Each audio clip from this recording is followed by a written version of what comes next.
Hello, ladies and gentlemen. I hope you all are having a great time at Thai Global Summit 2020, which is the world's largest entrepreneurial summit by the entrepreneurs for the entrepreneurs. We would like to take you forward to our next session for today, that is how a startup is actually born. We have a moderator with us, Ms. Anat Bernstein, who will be introducing you to our beautiful, wonderful panelists. And over to you, Ms. Anat.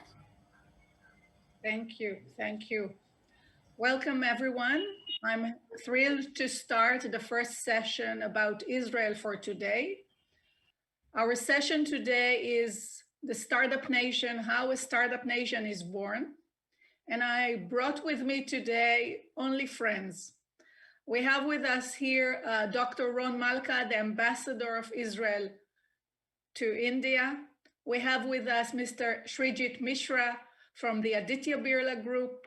We have with us Mrs. Hili Hirt from the Israeli Innovation Authority, Professor Gadi Ariav from Tel Aviv University, Benjamin Grossman, or should I say Wakil Benjamin Grossman from APA Law, and Mr. Ilan Ben David, the CTO and co-founder of Chakratech, and last but not least, Mr. Moshe Porat, which I guess he is talking to us from Dubai today. So welcome everyone. Thanks for joining. I hope that we have nice attendance. We look forward to a Q&A session at the end of this session. And I would like to start with you, Dr. Ron Malka, our ambassador, the ambassador of Israel to India, talking to us from New Delhi. I'll give a short background on Mr. Malka. He has a PhD in economics from the Bar-Ilan University. He served as the head of budget planning at the Ministry of Defense. He was a senior lecturer on banking, economics, capital markets at the Interdisciplinary Center in Herzliya and the Academic Center in Netanya. He served as the Dean of School of Financial Markets and Banking in the Academic Center of Law and Business. He served on the board of directors of the Tel Aviv Stock Exchange. And if the time was not too short, I could elaborate. Very pleased to have you, Ambassador, here. And I'd like you to say a few words. Good afternoon, Anna. Thank you so much. And thank you for your kind words and for inviting me and all the audience. It gives me a great pleasure to take part in this very important session, part of the Thai Global Summit that promotes innovation in the world, which is something that is so needed now. And of course, to talk about Israel and Israeli innovation again gives me a lot of pleasure. It's a reality now that those countries, economies that focused on innovation and technology are those that perform better. And of course, we understand and the world understands, and that's how I think that Thai became such a big and important organization. We understand the meaning of innovation and the importance of focusing on innovation. Israel is sometimes called as the startup nation, and trying to understand what made Israel such a frontier, one of the leading countries in the world is innovation. I would say that it's the accumulation of several factors that came together and built this ecosystem that really supported us, Israel, as becoming one of the leading countries in the world in innovation. It started with education, free education for all. Israel was built on education. Because when Israel started just 72 years ago, Israel is a young country, we started out of precious. No natural resources, no other resources. So we decided to focus and to invest in education, which later evolved to innovation. The ecosystem, the atmosphere that supported this, I would say, involvement of innovation is the environment that was there. Education, after that, a melting pot, which is the military, that is very important and part of our becoming what we became. That was the melting pot of of the Israeli society, again, a main educator and innovator. And many, many of our technologies and developments came out of necessity, and many of them in the military. What else that we got from the military is the notion of teamwork, the notion of understanding that there is always a solution. This is part of the education, part of our culture, and also the sense of improving. There is something in our culture and our religion that is called tikkun olam, which means always try to improve, to make better, a better world, to contribute to the world, to everyone, to whoever you can contribute to. We say that if one saves one soul, is it if he saved the whole world?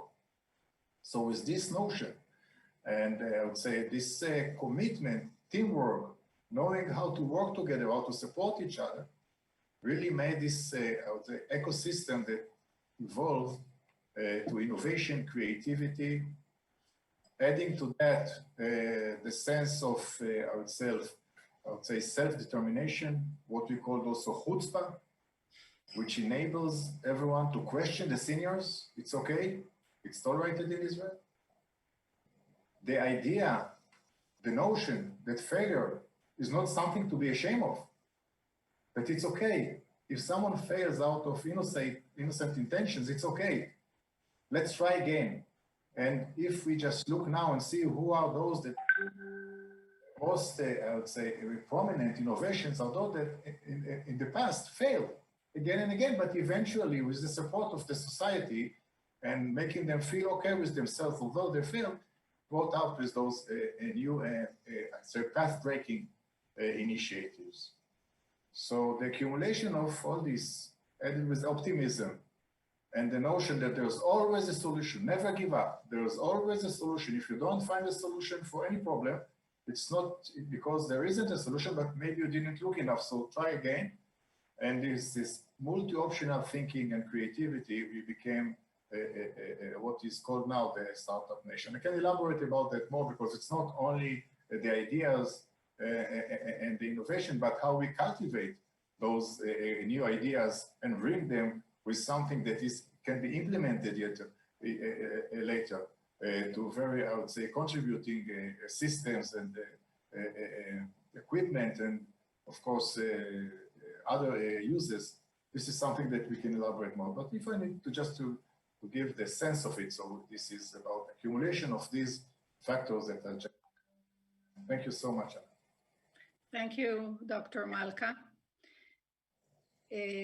Before we go to our discussion, and since I guess that very few in the audience are Israelis and most are from around the globe, allow me to share with you some vital statistics because we are talking about the startup nation, but let's look at really basic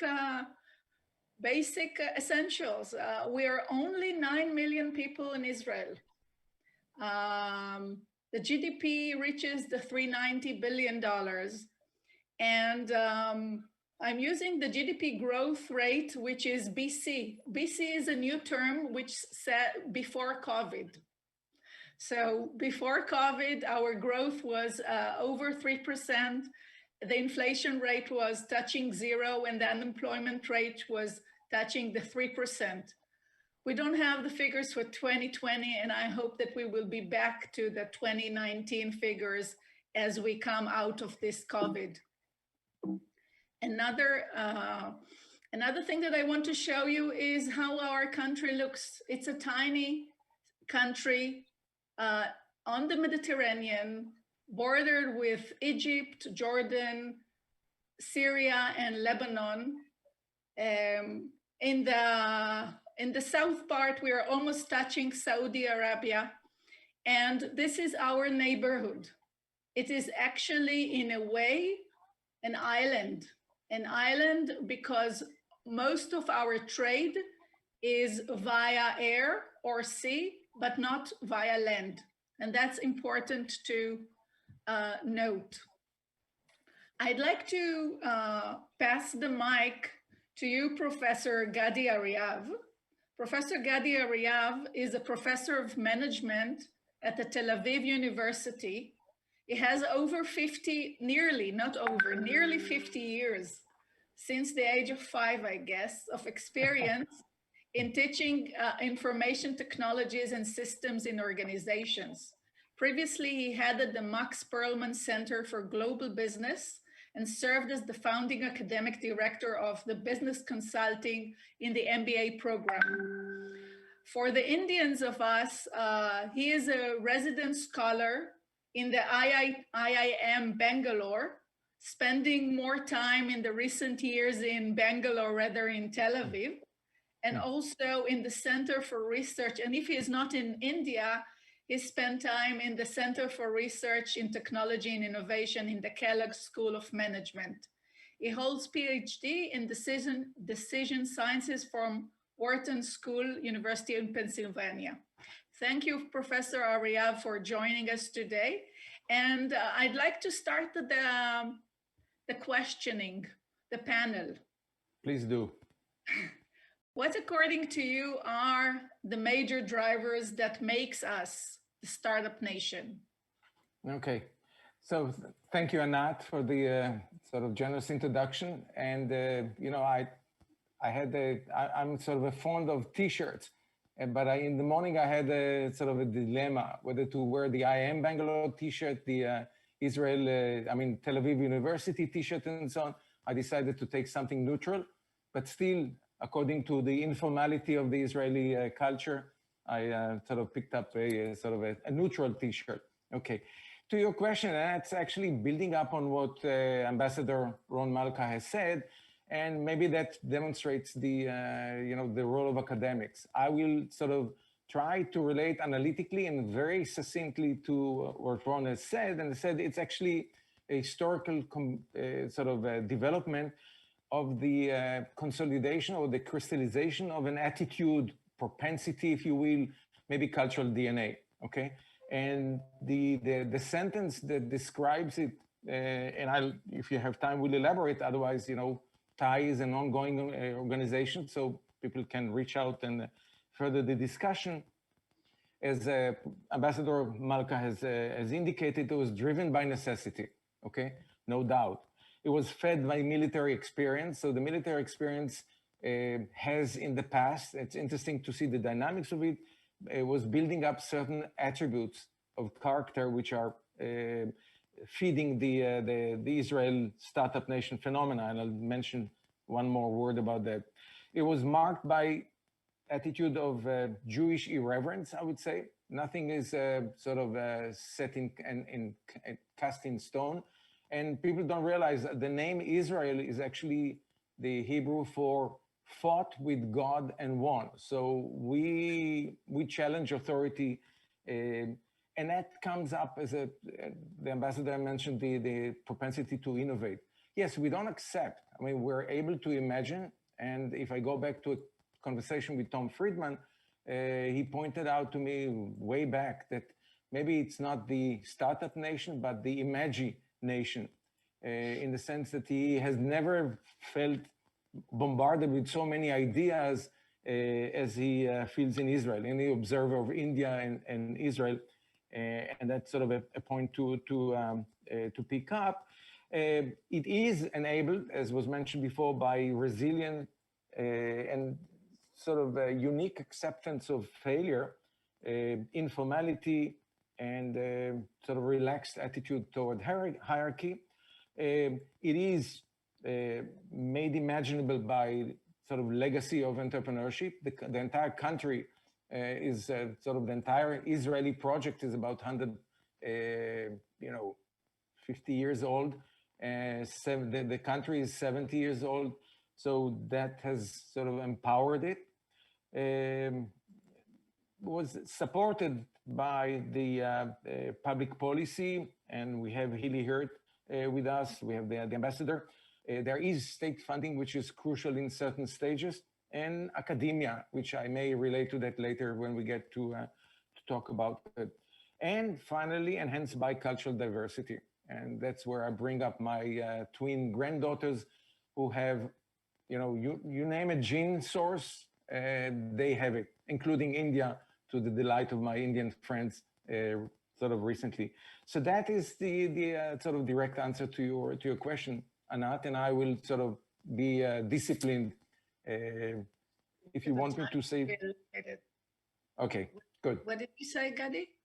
And I will later, if there's a chance, I'd like to relate to the role of academia in the story. There are many people on the panel who can relate to the things that I mentioned. Thank you, Gadi, for joining us from north of Israel, where you are now located. But I'm showing the Mysore, stitching behind me. Okay, those in the know recognize. Very precious and very, very much beloved. Thank you. I'd like to pass the mic to you, Mrs. Hili Hirt. Hili is the head of the I4F, India-Israel Industrial R&D and Technological Innovation Fund, a fund that started by Mr. Modi and Mr. Netanyahu when they met in one of the visits. And since then, I'm sure that Hili will share with us more about the I4F fund.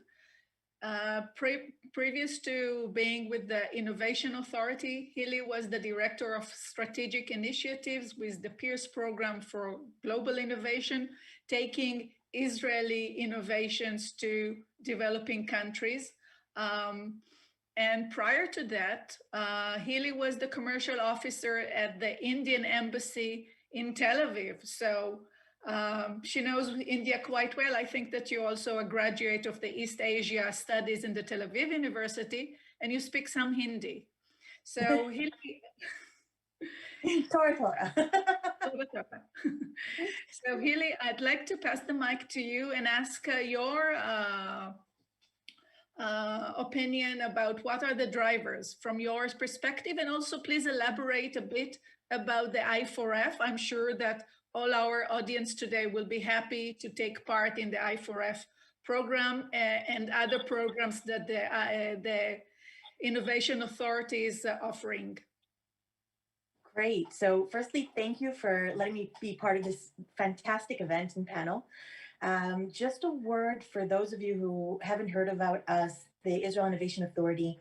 We are the independent, publicly funded entity that's in charge of promoting and providing a variety of practical tools and funding platforms for the promotion and creation of high-risk R&D and innovation. It sounds crazy, but we are that provides public funding to private sector companies, and this connects to the I4F, to come together and to do disruptive creation and development of technology. We've existed for years, addressing the dynamic changing ecosystem, both in Israel and internationally. And we believe that technological innovation is one of the most powerful tools to create economic growth, inclusive economy, and overall an improvement of our quality of life. The Innovation Authority works with startups, growth companies, even huge companies conducting R&D, because we believe that R&D conducted by the private sector really needs to be supported by the government. We need to come in and mitigate that risk so that the private sector can really have a leap of faith and invest in things that maybe can show ROI only 10, sometimes 15 years from today. The I4F is a $40 million fund created between the two countries, 20 million on each side, in order to catalyze partnerships, technological partnerships between Israeli and Indian companies. We'd love to see, and there's an open call right now, open until the 20th of December, and open to all sectors, including COVID-19 solutions. And we'd love to see strong partnerships come together to the fund and ask for money for projects of up to 2 years to conduct R&D and development. So far, we've already approved 12 projects over the last 2 years. Fantastic partnerships. We're talking about 24 companies with, and so for all of you asking, is the funding really there? Yes, we have already provided, $10 million in funding. So Anat has my email, and if any of you have questions, we're here at your disposal for anything you need. And this is just one example of the role the government can take to really assist companies in coming together, collaborating, and doing high quality research and development and finding new products. I just want to say one last thing for those of you on the Indian side and globally thinking. These are projects where the government is involved, but we don't take equity and we don't take interest. So this is really quality conditional grant money for you. I see Mr. Mishra nodding, so I hope that he will take it into consideration.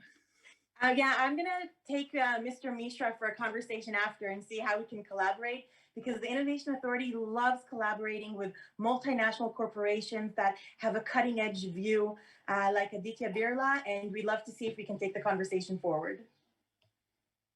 Great, thank you, Haley. We will come back to you, of course, soon. I'm passing the mic to you, Mr. Grossman. Grossman has a lethal combination of a lawyer and an engineer. When he is making a contract, he understands the business, but also the technical aspects. Mr. Grossman is the partner at LPM Law, one of the leading technology law firms in Israel, and he's managing the firm's Indian practice. Usually I have two numbers of Mr. Grossman. One is Indian number and one is an Israeli number. And I'm happy that the WhatsApp applies for both. Prior to the film, he was in charge of the legal engagements of one of Israel's leading defense companies in India. Mr. Grossman has developed expertise and acquired in-depth knowledge in Indian law and regulations, as well as Indian business culture and practice. So, Mr. Grossman, from your perspective, is it really easy to make business in Israel? Is it really easy to invest in Israel for international investors? Yes, well, I don't like the word easy, but I think it's easier than in many other places. Israel in general, I think since the anticipation of Israel in 72 years back, is really looking for foreign investment in Israel. I think Israel is among the most FDI-friendly countries, and it appears in many regulations. I mean, foreign investors are enjoying zero capital gain taxation. We are very open-minded to that. This is one of the reasons for having been a startup nation, because there is a huge infusion of investment from all over the world in Israel, through VCs, to some other routes, but we are very open-minded for investment in general. By the way, we are even more open-minded for investment from India. There's almost zero regulation on that, excluding some very strategic investment that in that case we have to go through some approvals, but it's very easy to invest in Israel, and Israel has a very strong and transparent and fair legal system. So in that sense, you feel that you are playing in your home ground. You will not be discriminated or facing any legal problems.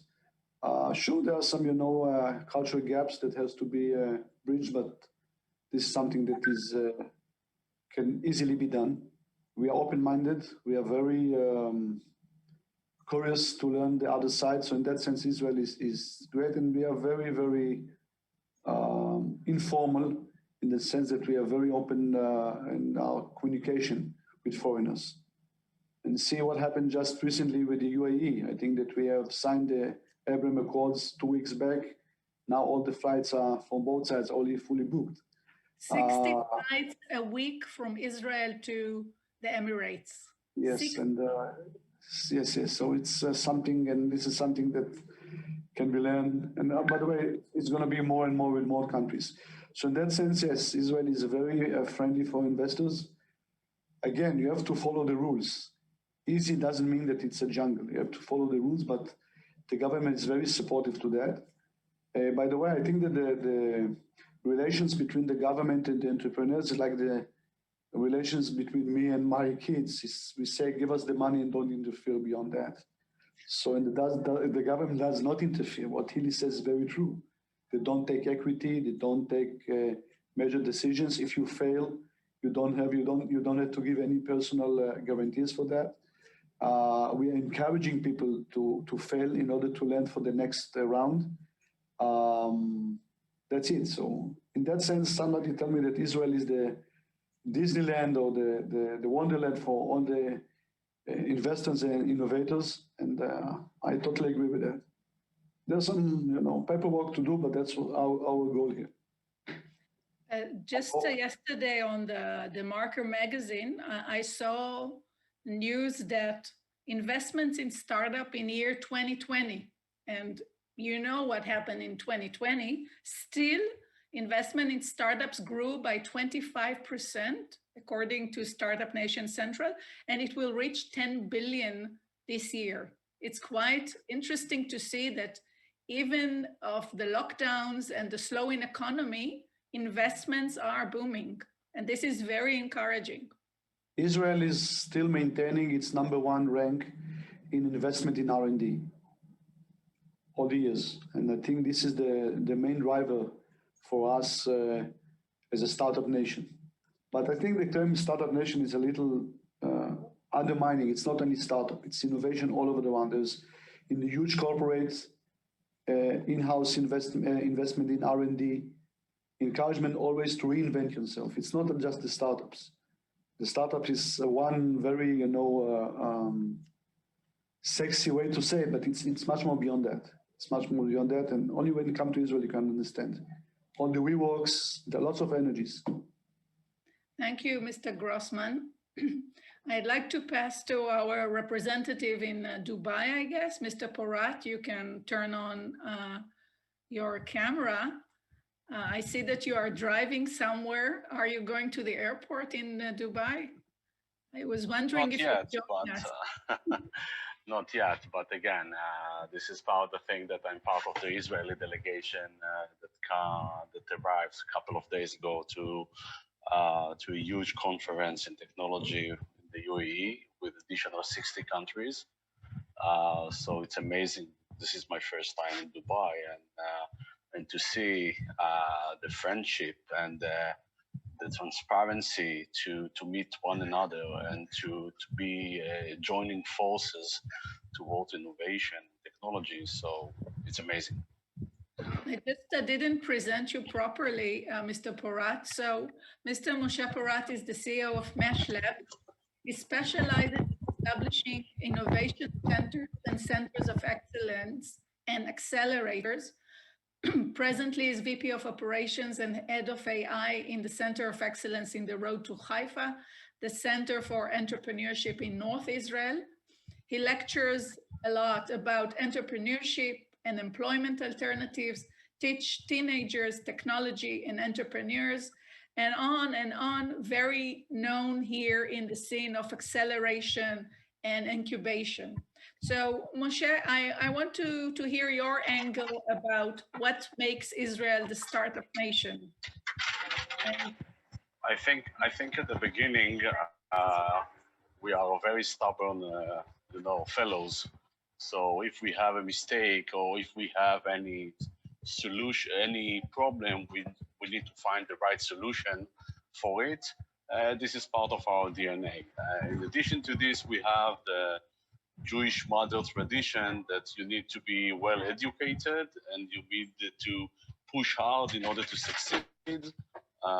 And in addition to the things that Ron has mentioned, the military service, the confidence that you are able to do things, the level of the education level that we have in Israel from scientific point of view, and up towards the government support from GDP percentage of innovation and establishment of government incubation and assisting the overall ecosystem to succeed. I think these are the first 3 laws to start with from innovation point of view. my grandma wanted me to be a doctor. She settled for me to be a lawyer. And I think that all of our grandmothers wanted us to be either engineer, doctor, and the third option was a lawyer. I'd like to pass the mic to you, Mr. Mishra, we invited you to give the outside perspective on Israel. Mr. Mishra is the Chief Innovation Officer and Head of Group Services at the Aditya Birla Group. For the Indians, we don't need to present who is the Aditya Birla. For the international audience, I guess we can give an introduction that this is a group touching the 50 billion mark. Mr. Mishra joined the group 2 years back and oversees data analytics, consumer insights, business development, sustainability, group projects, and group IT. Prior to joining the Aditya Birla, he was the Chief Operating Officer and Executive Director at Bennett Coleman. And prior to that, he spent 24 years in Hindustan Unilever. He holds MBA for IIM Ahmedabad and also a Wharton alumni. So you have something in common with Professor Aryav. So Mr. Mishra, you're looking at innovation all over the world. That's what you do. Israel, we think that we are unique, and of course we are, but still, I'm sure that you see innovation elsewhere. Why did you come to Israel? What do you look? What did you find? And how different it is? And thanks for joining. Yeah. Thank you for the opportunity, Anat, and it's a pleasure to be here among friends. Benjamin, good to see you, although virtually. I remember I've met you before. Hilly, look forward to our interaction too. And Professor Gadi, look forward to connecting whenever I'm there in Israel next time. And Ron, I think you started off the entire thing excellently in explaining what to me sounded very familiar as an Indian as to what we should do. I just wanted to share a few slides. So I think the first point is that for us, Anat, having a partner who understands the group well, for the last 20 odd years you've been with the group, I think that's a real plus. And I really believe that that makes the first and the most important difference. Somebody who understands Israel, of course, and somebody who understands the group. That's the first one. So we have a great partner with ANG. The second one is that we have very clear themes of collaboration of 16 diverse areas. And they really go from consumer centricity to customer lifetime value, to creating a lean and clean business, to looking at emerging tech and materials across the 4 areas. And there are various pieces within them. There are 16 diverse themes that we do collaborate 4 universities as we speak. And that's the level. So we have, in the last 2 years, we are in consultation or in talk with about 50 startups from Israel and 4 universities in which the work is being done. We have visited, I've taken 4 of my businesses to Israel in recent times in the last 2 years, being physically there and seeing the innovation in the place where it works is very different from bringing it here and seeing it from a distance. And I think our leadership visited Israel in the last 2 years. And as we speak, there are 7 engagements which are very much in closure as we speak. That is going on into the piece. What has worked for us? And this is our current interaction. What has worked for us? I think the first is the collaborative approach that the Israeli ecosystem takes. I think whether it's with our partner with ANG, the government, the innovation ecosystem, the software of what the way you work, which is something that I think everybody mentioned, started off with Ron himself, that you're solution focused, you don't give up easily, right?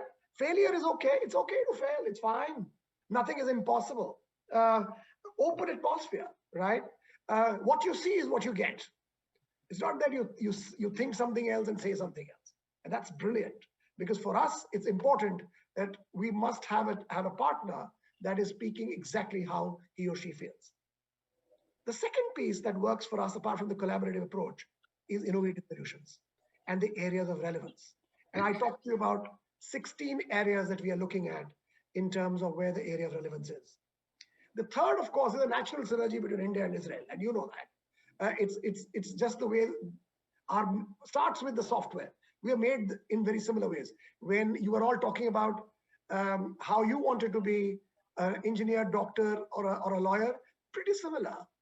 Work hard, do the right things, never ever give up, pretty similar. Be welcoming, be solution focused, be entrepreneur in your approach, pretty similar. So I think there is a lot of similarity, there's a natural synergy. And I think you create great innovations given the quality of your mind and research. And of course, we help you get the global market opportunity of taking your startups across, not just to India, but we are a globally relevant company and a multinational, an Indian multinational, global, and we have close to half our turnover that comes from outside of India. The next point I would say is focus search, whether it's the startups, and I think somebody mentioned that. I think Benjamin, you also talked about it. Startups, universities, the R&D in the universities, the material library, don't forget. I was pretty amazed when I went to material library first time. And I've seen material libraries across the world. This was also very, very, very different. And the last point I would make is sectoral specialization. You don't believe in only specialization. Of course, necessity, military is a great start point, but you look at specialization plus, which is example. I'll give you many examples, but one I would like to take is looking at technology plus sustainability. How do you drive sustainable business through technology? I think, however, I believe there are areas that I've learned from across the world, which I can suggest to my friends over here. What can we do to take this relationship or this innovativeness that Israel already has to a new level? The first point I would make is to do global benchmarking. I think we must do an unbiased benchmarking of which sectors are needed, where is money going, where is Israel good at, and what more can be done, which are the other possible areas that Israel could look at. That's the first point. Second point I would make is, rather than only be technology focused, let's be excited by consumer and customers more than technology. Let us try and do what I believe is external innovation ambassadors. And you know, I'm an external innovation ambassador to you if you take it that way. Look at external innovation ambassadors who can tell you about where you want to go for your ideas to be consumed. Look at consumers and customers at the heart of what you do, not just technology. The third point is look at countries and look at corporations. I'm hastening to say corporations as key accounts. Look at them as a key account concept. Have simpler collaboration ways, simpler terms. I mean, for example, everybody in Israel is a entrepreneur. Everybody is a startup person there. Now, how many people do I talk to? How do I know who's the best there for the particular need that I have? How do I know when I negotiate, if I have to negotiate with 50 people, it's very tough to negotiate. I think if we begin to look at both what you offer and how you negotiate through a central system with boundaries, I think it'll be easier and simpler. The fourth point I would lay emphasis on is unexplored areas. I think there are some very interesting unexplored areas. Process innovation is one of them. And I see a lot more happening across the world than I see in Israel. I think particularly areas of new materials. How do you change a particular raw material or look at new materials that could be as good but have sustainable drivers could be interesting. Logistics is another area which could be very interesting. And I know that there are some interesting areas in logistics from your end, but perhaps there is more to go in these three areas. Application-oriented R&D is the fourth one, I would say. I think you've got, how do you get relevant application orientation going? The way you work with your military, is there a way you can work with application orientation with corporates, which is based on with VCs, relevant corporates and universities coming together? Do look at the European way of working. I think there are some very interesting options there. How the university, the VCs, and the government are working together to find better answers. I find some interesting areas of learning there. Last and not the least, I think the engagement from a government perspective and from Innovation Authority is really excellent. Absolutely brilliant to see that. But maybe rather than just do country to country, you can go innovation authority to corporates. And let's see an investment model that is transparent on both positives and negative. And I like the way Benjamin said, it is not free. I mean, of course, there is no interference from the government or the investing authority, but there is a way of law. We must obey that. But the transparency in the pluses and minuses, there are pluses always mentioned. Minuses, you have to dig deep to figure out where the minuses are. And I would prefer that if the transparency is on both pluses and minuses. By the way, on all these 6 ideas, we are working with 6 other hubs across the world as we speak. Israel, we will be delighted to take any of these ideas forward with Israel. And of course, look forward to our relationship and strengthening it further. Thank you very much, Anna. Thank you, Mr. Mishra. Thanks for this perspective. We are sure that we are the best and we know it all. And Mr. Malka mentioned our chutzpah, our audacity, our directness. So it's nice to get some perspective as well. And I'll give you now the perspective of Mr. Ilan Ben David. We try to have in this session today really diversity of our ecosystem, from government to private sector to academia to incubation and to the entrepreneur. And Mr. Ben David is a serial entrepreneur. He is the co-founder and CTO of Chakratech. In a minute, he will tell us what is Chakratech. It's an Israeli company, not an Indian company, although the chakra. Before Chakratech, he founded Genoa Color Technologies, a display semiconductor company that successfully he led for 12 years. And prior to that, he was in several senior executive positions, including the prestigious 8200 IDF unit in the Israeli military. He is inventor of over 20 patent families and holds electrical engineering from Tel Aviv University, master's. So Mr. Ben David, you are here the entrepreneur.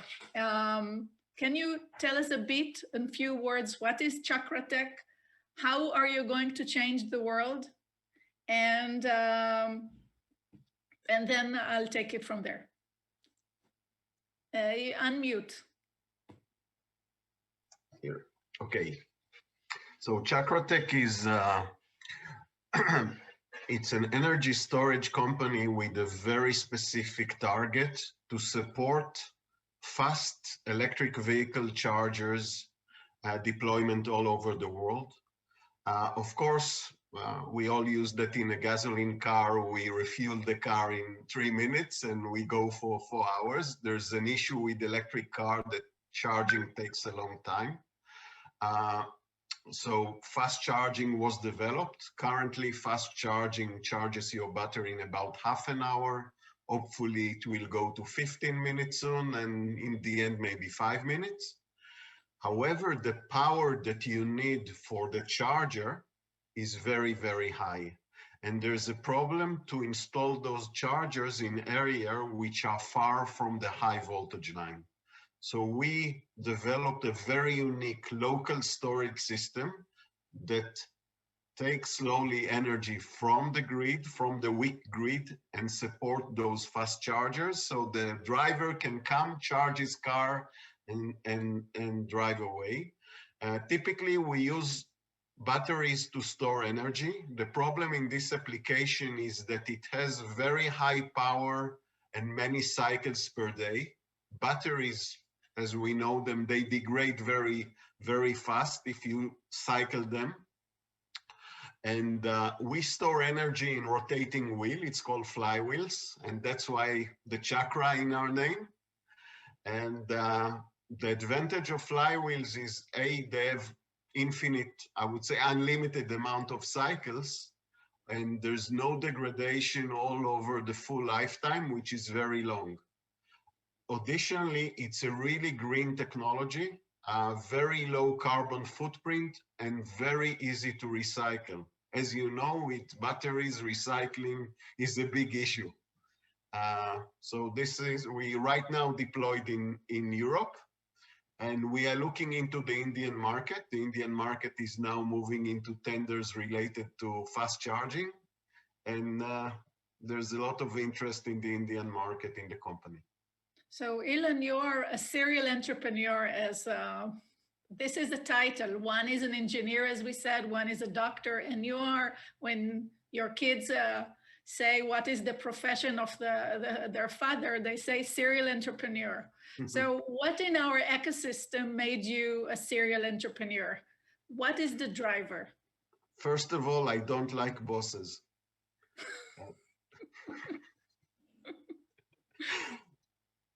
And the nice thing about being an entrepreneur that you have relatively much less frustration in your work.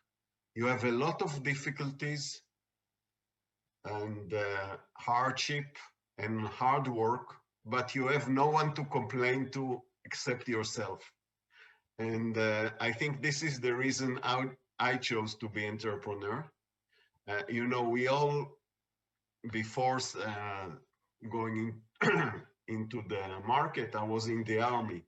And in the army, everything that wasn't okay, you blame the higher management, I would call it. So when you are an entrepreneur, there's no higher management. That's and from an ecosystem perspective, I mean, you spoke about your personal drivers. From the ecosystem, what do you think gave you the drive to be an entrepreneur, or the other way? Was there any hindrance to become an entrepreneur? I'm right now, things are much easier. There's a lot of money in Israel. Israel has moved. There are a lot of foreign investors, but when I started, the ecosystem was much, I would say, leaner. It was small. Raising fund was very difficult. There weren't a lot of sources to raise fund, and people preferred to work, let's say, in the big corporations. They were afraid of startup. Now the situation is the other way around. But what I think supports the ecosystem, yeah, there was this understanding, as said, that you have an idea. Usually you define, if I will put the three sources, so you need the funding, you need the culture and education, and you need also the know-how. One thing about the Israeli, we are ready to go to areas where we have no know-how. And I'm in an area which exactly like that we are part of the automotive industry in Israel. I witnessed the growth in there is a big association of automotive-oriented companies called EcoMotion. I remember the first meeting. First of all, just for you to know, there's no cars manufactured in Israel. Okay, there's almost no automotive industry in Israel. I went the first meeting of EcoMotion. I think we were five guys discussing this. And now you are over 120 or much more? More than 1,000. It's a huge industry. All the major OEMs have or presence or major R&D centers in Israel. So I think in 10 years, an industry we were totally not involving, we became an important part of this industry. I'll just share with the audience, and we are running out of time. That's what happens when you enjoy. I'm just sharing with all of you the list, the map of international companies that opened an R&D and innovation centers in Israel. From the Indian side, we have the Infosys and Tata and Tech Mahindra, and also Wipro, which is not here, and I hope that Aditya Birla will join soon. So everybody really comes to Israel. We have last few minutes, and I'd like to do a quick round among all of you, and I'll start with you, Mr. Ariav. You wanted to say a word about the academia, really 30 minutes, you can do that. You are on mute. I said, I mean, don't give a professor a mic for 30 minutes, where you mean 30 seconds. I will take all of them. I'll make a few comments that connect to what Ilan has just said, what Mishra has said, and people have mentioned before. And that is the, you know, when I listed the elements that make Israel a startup nation, you know, I have to admit the academia is playing a supporting role. Okay. So we're not leading it. We're part of a sort of a cluster, part of an ecosystem, and probably, and Ilan has just mentioned that we provide people who are fairly educated in their professions and eager to learn new things that they have no idea about. So connecting to what Mishra has said, you know, our role, and in that sense, we've been ranked fairly high, although the Israeli academia is sort of receding in international ranking because of the rise of the Chinese universities. So it's not because we're getting worse, but you know, other are sort of catching up, is that we provide discipline to the imagination. So that is the role that we need to do. And apparently we do that, whoops, sorry, right? That's my mark to take the mic from you, Gadi, because we are running out of time. I pass the mic to our ambassador, but before that, I'd like to mention to our audience that there is another Israel session talking about agri-tech in Israel that will start in 1 hour, 5 p.m. India time, 1:30 Israel time. Please join us. We will talk about how Israel is a agri-tech hub. We call it when agriculture met technology, and we will narrow down about innovation in the agri-tech space. I'd like to thank all our panelists today, Mr. Ben David, Mr. Mishra, Mrs. Hirt, Mr. Grossman, and you, Mr. Porat from Dubai. And I'd like to pass the mic to you, Dr. Malka, for concluding remarks. Unmute. Mr. Malka? Ron, I think he is disconnected. No, he's frozen.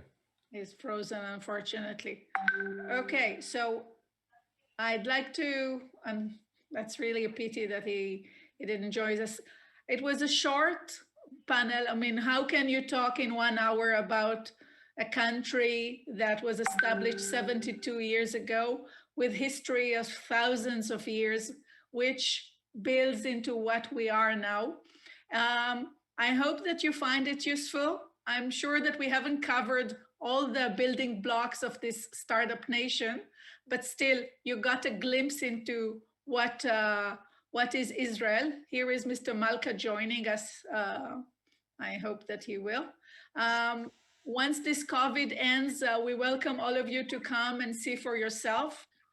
Mr. Malka, we were waiting for you for the closing remarks. Oh, disconnected. Thank you so much. So thank you, Anat. I will make it brief. Well, just want to, again, to thank the audience for joining us, and just to let you know that we have the embassy in Israel. We have 3 economic missions in Delhi, one in Delhi, one in India, one in Delhi, one in Bangalore, and one in Mumbai.